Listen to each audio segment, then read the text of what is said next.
असलामुअलैकुम जनाब सजनों प्यारे ते बेलियो ते मित्रों की हाल है ਤੁਹਾਡਾ ठीक हो दुआ करने आ सारे भाई ठीक होण मैं ਤੁਹਾਡਾ अपना शान भाई ठीक है शान भट्टी ਤੇ ਅੱਜ ਦੀ ਵੀਡੀਓ ਬੜੀ ਇੰਟਰਸਟਿੰਗ ਹੈ ਬੜੀ ਦਿਲਚਸਪ ਹੈ ਠੀਕ ਹੈ ਨਾ ਤੇ ਵੋਲਟੇਜ ਦੇ ਬਾਰੇ ਕਿ ਵੋਲਟੇਜ ਨੂੰ ਅਸੀਂ ਕਿਸ ਤਰ੍ਹਾਂ ਘਟਾ ਸਕਨੇ ਆ ਕਿਸ ਤਰ੍ਹਾਂ ਅਸੀਂ ਵਧਾ ਸਕਨੇ ਆ ਔਰ ਕਿਸ ਤਰ੍ਹਾਂ ਅਸੀਂ ਵੋਲਟੇਜ ਨੂੰ ਜਿੱਥੇ ਸਾਡਾ ਪਾਣੀ ਜਾਂ ਮੋਟਰ ਦੀ ਫ੍ਰੀਕੁਐਂਸੀ ਜਿਹੜੇ ਵੀ ਮਸਲਕ ਵਿੱਚ ਮੋਟਰ ਚੱਲ ਰਹੀ ਹੈ ਉਹ ਮਤਲਬ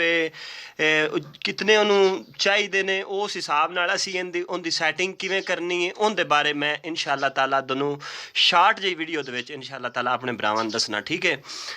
ਅੱਛਾ ਸਭ ਤੋਂ ਪਹਿਲੇ ਕਿ ਜਨਾਬ ਅਸੀਂ ਕੀ ਕਰਨਾ ਹੈ ਅਸੀਂ ਜਾਣਾ ਹੈ PE ਦੀ ਸੈਟਿੰਗ ਵਿੱਚ ਠੀਕ ਹੈ PE ਦੀ ਸੈਟਿੰਗ ਵਿੱਚ PE ਦੀ ਐਪ BCDE ਇਹ ਸਾਰੇ ਫੰਕਸ਼ਨ ਨੇ ਠੀਕ ਹੈ ਤੇ ਅਸੀਂ PE ਦੀ ਸੈਟਿੰਗ ਵਿੱਚ ਜਾਣਾ ਹੈ PE ਦੀ ਸੈਟਿੰਗ ਵਿੱਚ ਆ ਗਏ ਡੇਟਾ ਇੰਟਰ ਕੀਤਾ ਠੀਕ ਹੈ ਅੱਛਾ ਡੇਟਾ ਇੰਟਰ ਕਰਨ ਤੋਂ ਬਾਅਦ ਸੌਰੀ ਡੇਟਾ ਇੰਟਰ ਕਰ ਦਿੱਤਾ ਠੀਕ ਹੈ ਨਾ ਇੱਥੇ ਇੱਕ ਕੋਡ ਆਉਂਦਾ ਠੀਕ ਹੈ PE ਦਾ ਕਾਫੀ ਲੋਕਾਂ ਨੂੰ ਉਸ ਕੋਡ ਦਾ ਪਤਾ ਹੈ ਤੇ ਕਾਫੀ ਲੋਕਾਂ ਨੂੰ ਨਹੀਂ ਪਤਾ ਠੀਕ ਹੈ ਜਿਨ੍ਹਾਂ ਨਹੀਂ ਪਤਾ ਉਹਨਾਂ ਨੂੰ ਮੈਂ ਦੱਸ ਦਿੰਦਾ 40721 ਕੋਡ ਹੈ ਠੀਕ ਹੈ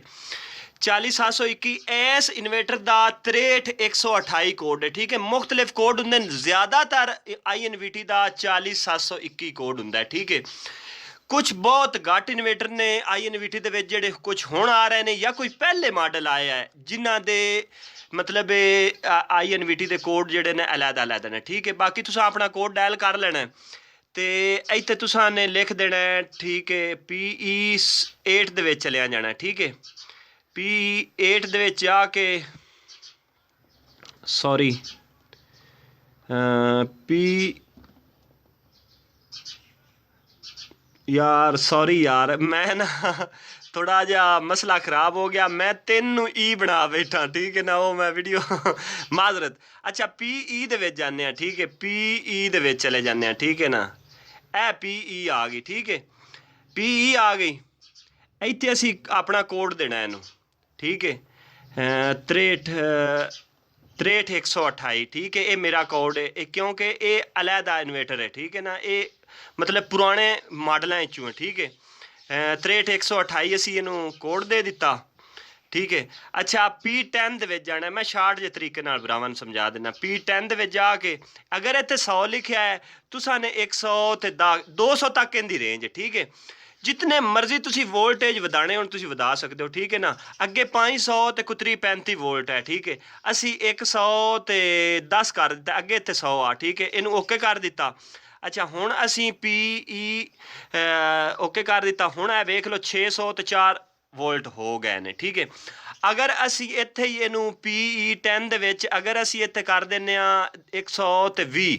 ठीक है ए तुसी चेक कर लेना वोल्टेज वध गए ने वोल्टेज 500 ते 56 हो गए ठीक है इस तरह अगर असी इत्थे कर दिंदे आ 100 ते 30 सॉरी 200 हो गया 100 ते अगर असी इत्थे कर दिंदे आ 3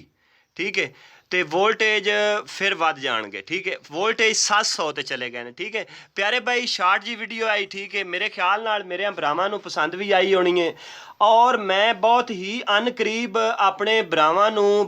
20 तो गालबन 5 फाल्ट दी वीडियो एक जड़ी है ना वो बना के इंशाअल्लाह ताला अनकरीब मैं सेंड करन लगा जिंदे विच जड़ी आम रूटीन नाल INVT दे उत्ते आउंदी है ठीक है बस वो 1-2 दिनों तक जड़ी है ना वो मैं इंशाअल्लाह ताला अपलोड कर देनी है और उस तो बाद तकरीबन फिर उस तो हफ्ते बाद या 10 दिन बाद फिर एक 20 तो 25 फाल्ट दी जड़ी है वो वीडियो इंशाअल्लाह ताला फिर अपलोड करांदे इस तरह जिस मेरे भरा नूं अगर कोई फाल्ट किसी किस्म का आउंदा है ठीक है INVT दे विच ठीक है और उन्होंने समझ नहीं लगती ठीक है वो बगैर किसी टेंशन तो मैं उत्ते अपने स्क्रीन दे नंबर दिते ने ठीक है उनदे ते राबता करके फ्री हैंड कोई पैसा नहीं, कोई किसी किस्म की कोई टेंशन नहीं। तुसा कॉल करनी व्हाट्सएप के उत्ते, दोनों free and all in Pakistan दे विच इंशाअल्लाह ताला मैं इंशाअल्लाह ताला हर फॉल्ट का हल करके अपने भरावां नूं दियां दा। बाकी सिर्फ और सिर्फ साडे अग सिर्फ और सिर्फ ये रिक्वेस्ट है कि साडे अग सिर्फ दुआ करनी है। सबसक्राइब कर दियो ना करो वो तुहाडी अपनी मर्जी, लेकिन साडे अग सिर्फ और सिर्फ अच्छे कमेंट और दुआ करनी है, सिर्फ और सिर्फ। ठीक है, अगर तुहानूं वीडियो अच्छी लगी है तो मैं इंशाअल्लाह ताला नैक्सट वीडियो ते तुहानूं मिलां दा। ठीक है, अपना बहुत सारा ख्याल रखना है। मिलां दे नैक्सट वीडियो ते। अल्लाह निगहबान।